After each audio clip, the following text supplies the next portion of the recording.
First, you have some time to look at questions 1 to 7.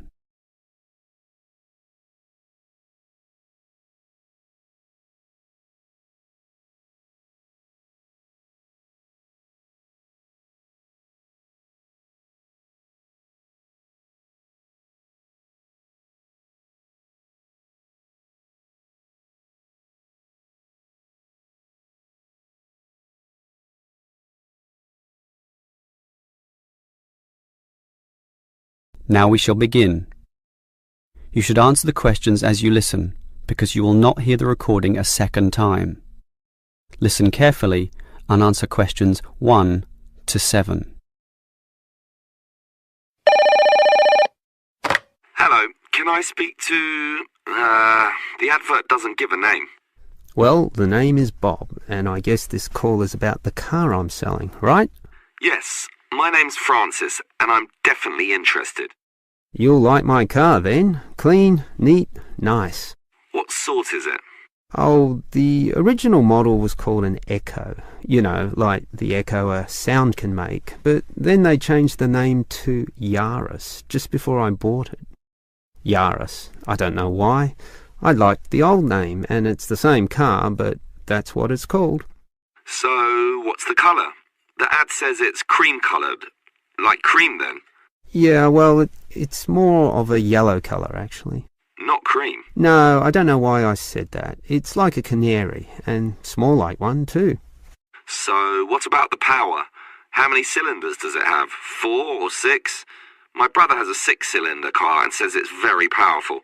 Well, this one's 4 only, but I find it fine for city driving. As long as you don't intend to drive this car interstate or across the country, it does the job fine. That's okay. I just want the car basically for commuting to work and maybe some weekend trips. Is it 2-door or 4-door? I suppose it's not 4-door. The car's too small for that, right? Right, just 2 doors, as you say. The front seat bends forward to allow entry into the rear. That's fine by me. This car is just for my girlfriend and I anyway. What about accessories? Radio, CD player, anything else? Does it have an air conditioner? Well, no, it doesn't, but I don't find that a problem. I just open the window. I mean, if you really want, you can pay to have an AC installed. Basically, the only additional feature this car has is a radio, but it's still a great deal. That depends on the price.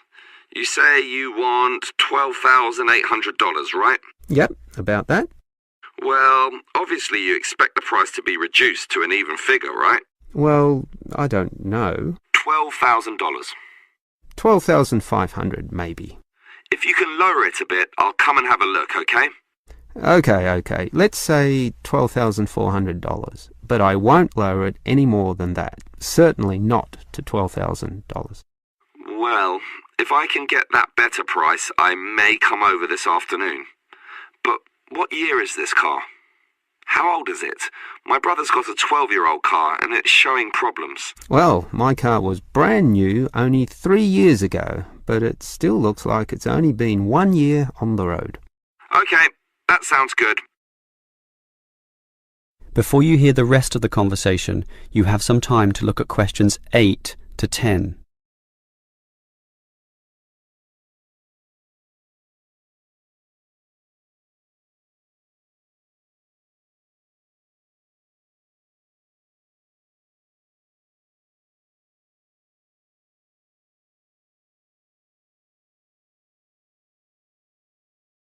Now listen and answer questions 8 to 10.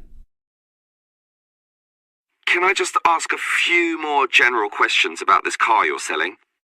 Sure. Can you just tell me why you think it's such a good deal? Of course, I won't necessarily believe you, but just tell me what you think. You can believe me. I honestly think this is a nice car, well worth buying at the price I'm asking. How much registration does it have left? To be honest, not so much, but I think having lots of registration is irrelevant. It's the car you're paying for, the quality and advantages of the engine itself. Well, what about that then?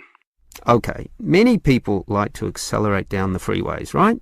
There are a lot of speed demons out there who think quickness is all that matters, but basically, people are mostly trapped in city traffic. So one of the things I like is that because this car is small, you can put it anywhere. Say you're in the city wanting to duck into a shop. Well, you can fit this car in any little space while you go shopping or do other things, and that saves you a lot of time. Yeah, but it's not that powerful, right? Oh, sure, the feel of a smoothly purring six-cylinder engine attracts many people, but I compare my car to those small football players with the tight turning circles, those who can run rings around the larger players. This car is like that. It can turn this way and that way, dodge here, duck in there, sneak around corners, squeeze ahead and grab a position. That's also very useful when travelling in city traffic. Okay, I'll think about it.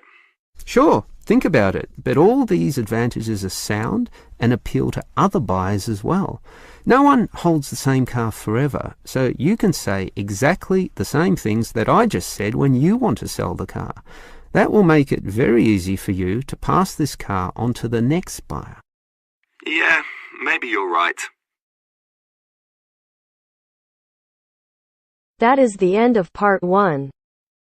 You now have half a minute to check your answers.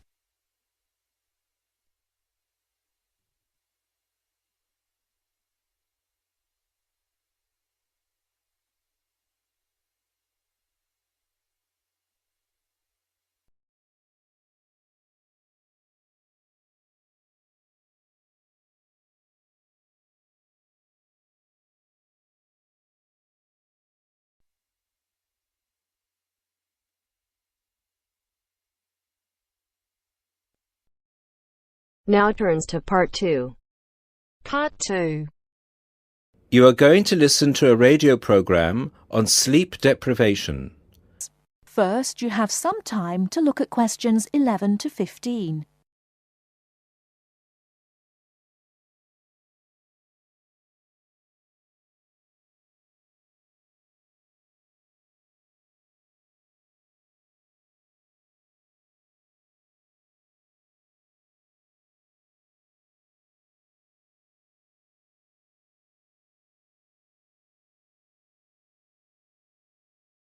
Now, listen carefully and answer questions 11 to 15.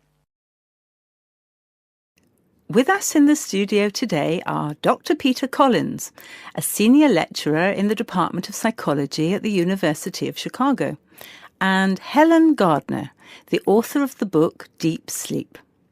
They've come to our studio to discuss the effects of sleep deprivation and also give some tips to the sleep-deprived on how to deal with the problem. Welcome to the studio, Helen and Peter. Now, Peter, what are the reasons for sleep deprivation and how can it affect our lives? Well, the research into sleep deprivation started in the late 50s and has been going on ever since. Many researchers link sleep deprivation with electricity, television and computers, which have enabled humans to work 24/7. Before electricity was invented, people's body clocks were synchronized with the sun's schedule, and the average time they spent sleeping was 8 to 9 hours a night. By 1975, that average was down to 7 hours, and today 1/3 of us sleep less than 6 hours a day. This leads to a condition called chronic sleep deprivation, which basically means going for extended periods of time with less sleep than your body needs. Chronic sleep deprivation can cause a variety of physical and psychological problems. At its most basic level, loss of sleep can make us more irritable and less efficient, and can affect long-term memory and concentration, which can result in more accidents. According to the latest research into sleep deprivation is the main reason for 3% of plane crashes, 10% of domestic accidents, 20% of accidents at work, and 45% of all traffic accidents. Research into the physical effects of chronic sleep deprivation suggests more serious and significant long-term complications. Research from my university, the University of Chicago, has shown that sleep deprivation interferes with how the human body regulates insulin and sugar metabolism, which can increase the risk of diabetes. People who are sleep deprived have weakened immune systems and are more prone to viruses and other kinds of infections. People who don't get enough sleep have cognitive problems or difficulties processing and assimilating new information. Lack of sleep affects long-term memory and slows down such abilities as judgment and reaction times. Some researchers link sleep deprivation with obesity, indicating that sleep disorders and eating disorders are often linked. Before you hear the rest of the talk, you have some time to look at questions 16 to 20.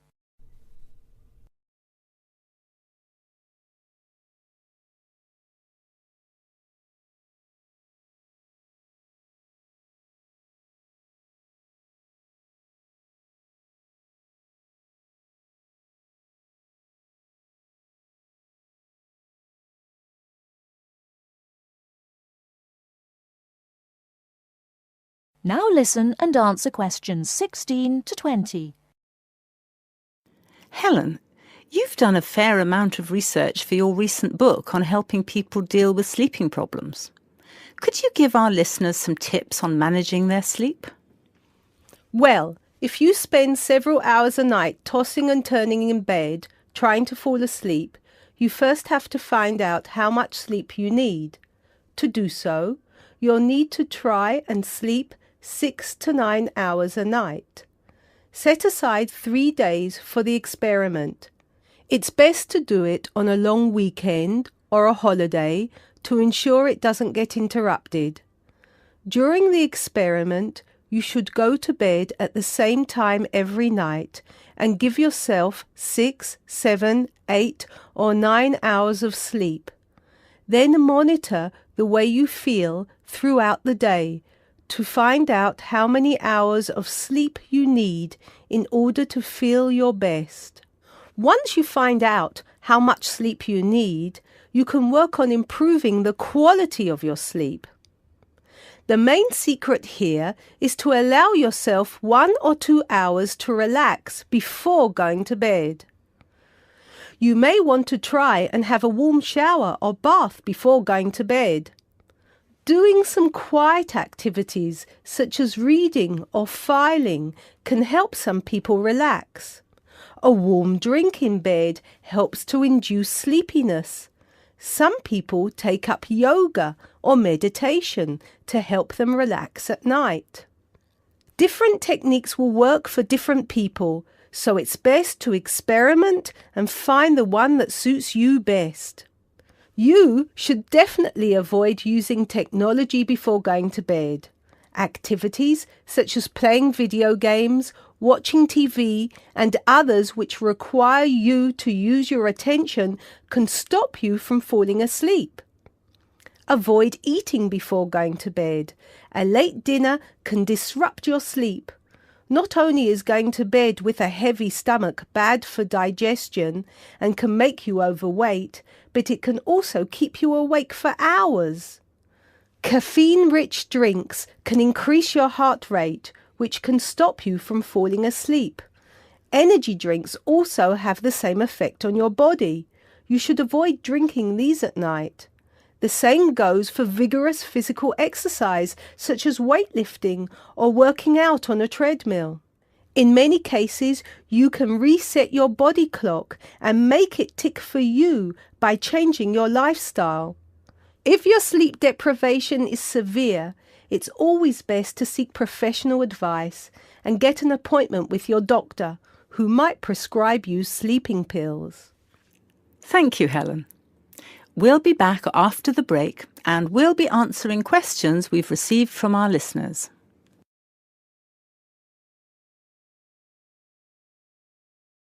That is the end of part 2.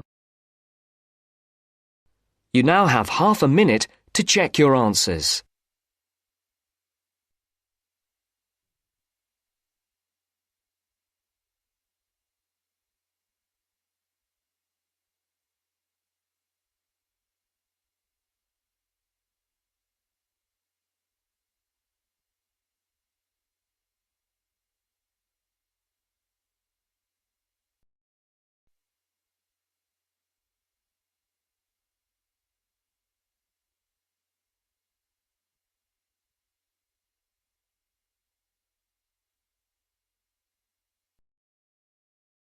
Section 3.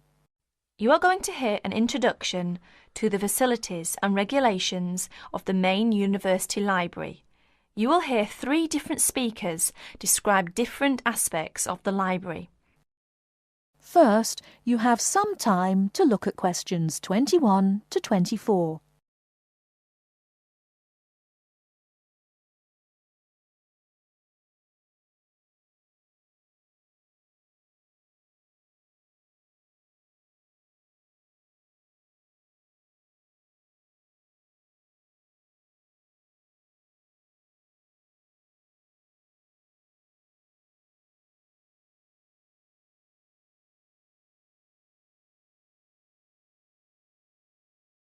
Now, listen carefully and answer questions 21 to 24. Hello, my name's John Giles. It's good to see you all here for this part of your orientation to the university. Libraries can be complicated and frightening places for new students, and my job's to make you feel welcome, show you how you can find your way around, and introduce you to people who can give you further information and advice about using the library. I'll give you a general introduction to the printed materials, then Susie, who you will meet in a few minutes, will talk about our multimedia services. And finally, Jonathan Freeland, our head librarian, will outline the rules and regulations you must observe as library users. First, though, on behalf of my colleagues and myself, I want you to know that we are all at your service. Unlike many libraries, we insist that all our librarians have an additional qualification in at least one of the subjects taught in the university. You will find librarians who are specialists in science, social sciences and humanities. Most of our staff are also currently doing research and thus up to date with the periodical and internet literature, as well as the books. The second advantage we enjoy here is that all our books and periodicals are available from this building. Some of them have to be ordered from our underground stores, known as the stacks, but you don't have to visit more than one building to find the materials you need. This is because we are purpose-built. Now, how do you find your way around? As you no doubt saw in the entrance hall, there is a plan of the library showing you where the books and periodicals can be found for any particular subject. We keep the books and periodicals for each subject on the same floor, so for instance, environmental sciences are colour-coded green and are housed on the ground floor towards the front. Geography is colour-coded brown and can be found on the ground floor towards the back of the building. Each room is organised on the same plan. Reference books, which cannot be taken out of the library, are found at the far end of each room, near the librarian's desk, or station as we call it. Next to them, on the right, are periodicals for the last 2 years. The rest of the shelves contain general books on the subject. These can be borrowed. Lastly, the domestic arrangements. Seating. Before you hear the rest of the talk, you have some time to look at questions 25 to 30.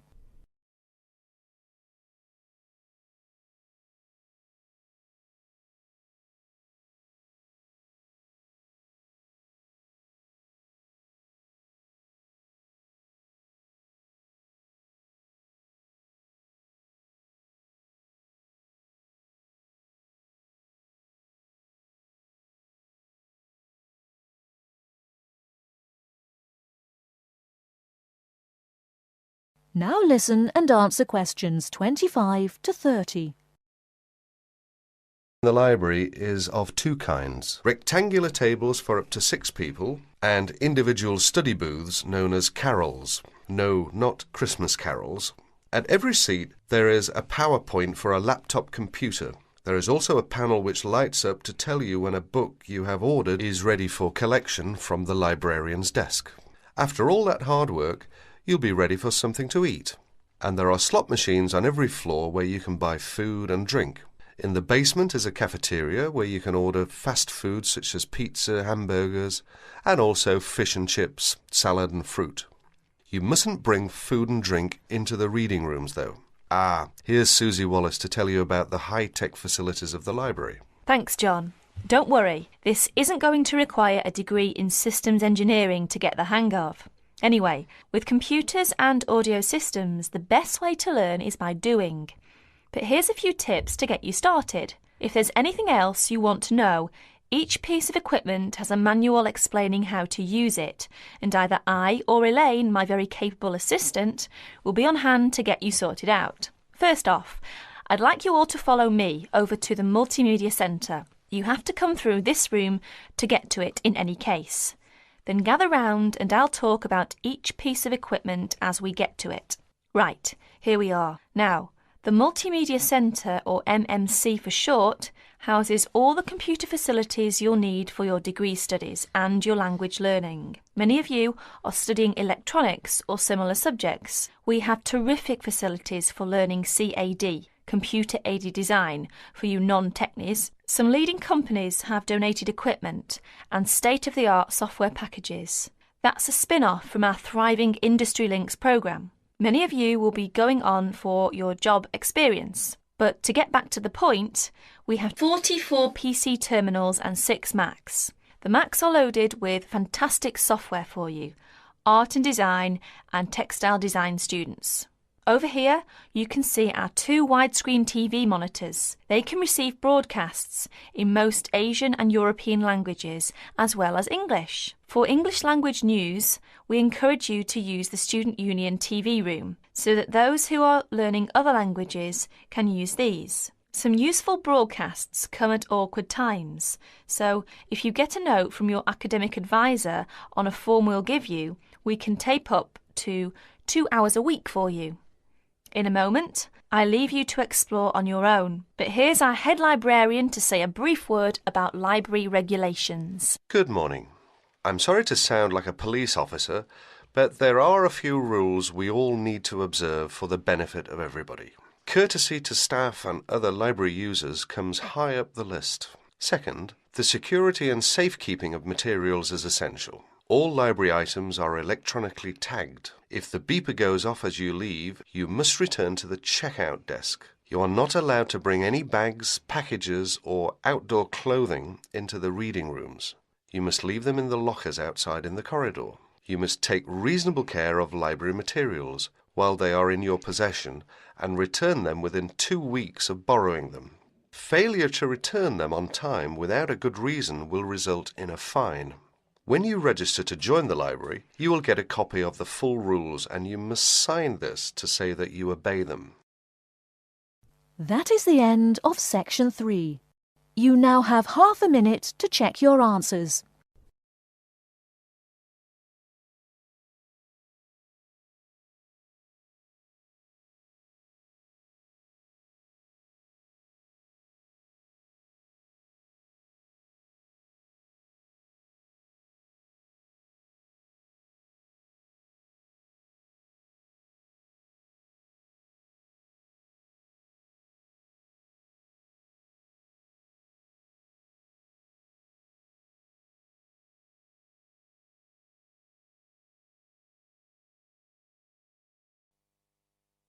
Now turn to Section 4 on page 14.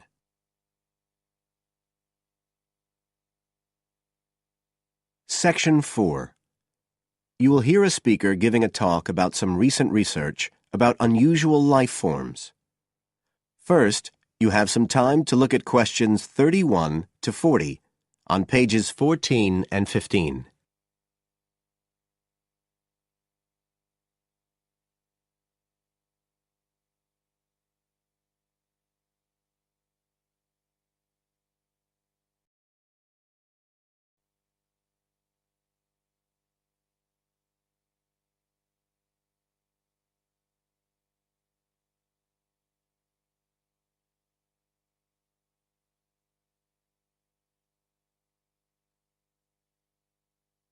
Now listen carefully and answer questions 31 to 40.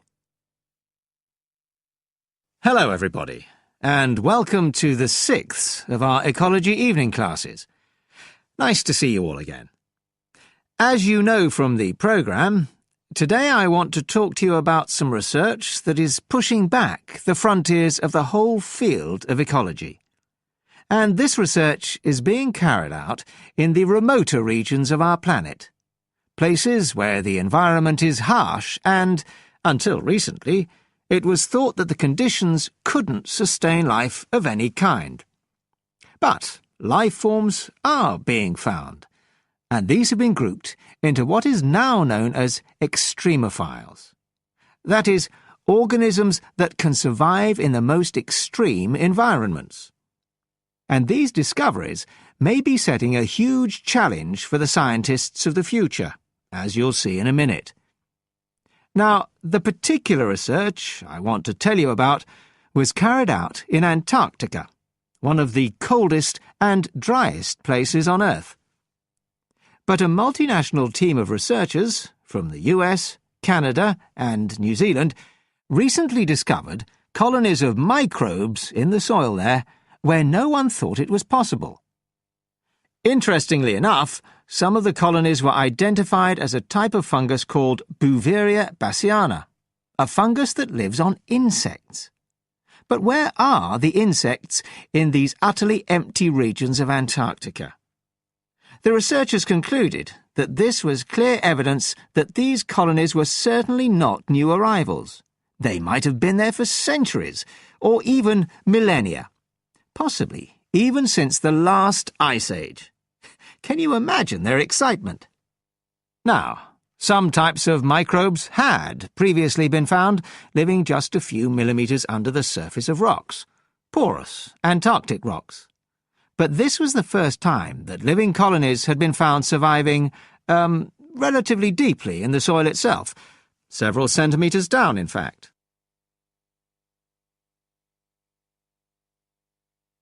So, the big question is, how can these colonies survive there?